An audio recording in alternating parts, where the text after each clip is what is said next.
I get to do double duty today. And I drew the short end of the straw out of it. This is? Nicholas Sauer. I'm Jim Publican.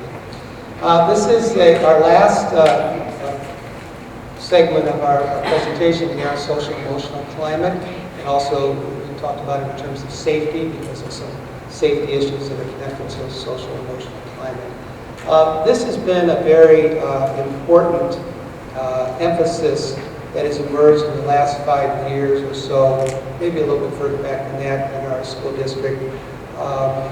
And I think ever since Daniel Goleman wrote his book, Emotional Intelligence, I think people in our society have become aware of how important social emotional abilities, skills, and growth is in the overall happiness and success of individuals. This is especially true of children.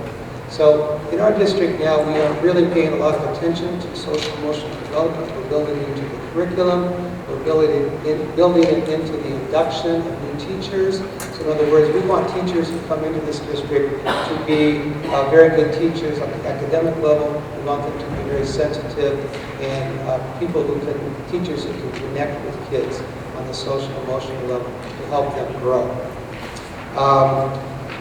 Let me read the definition here. You read along with me. So social emotional learning refers to students acquiring knowledge, attitudes, and skills so that they can recognize and manage their emotions, demonstrate concern for others, establish positive relationships, make responsible decisions, and handle challenging situations constructively. I think we all want that for our children.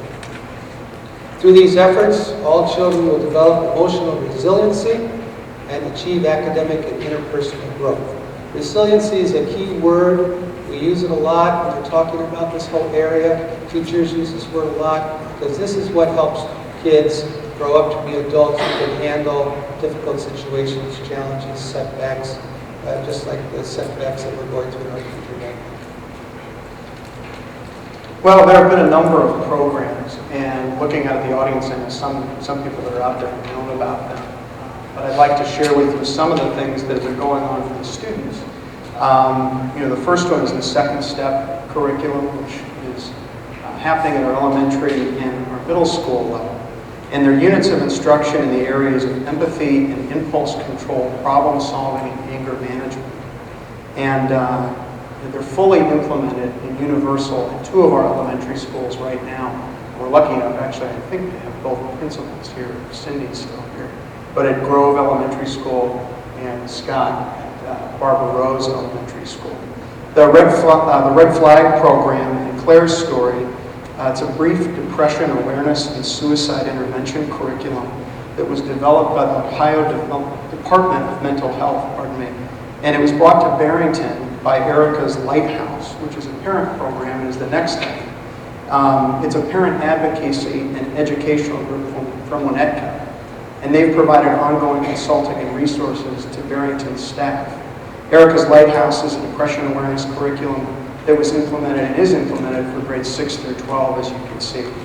And it will be replaced by the ADAP program, which is last, and I'll mention here in a minute.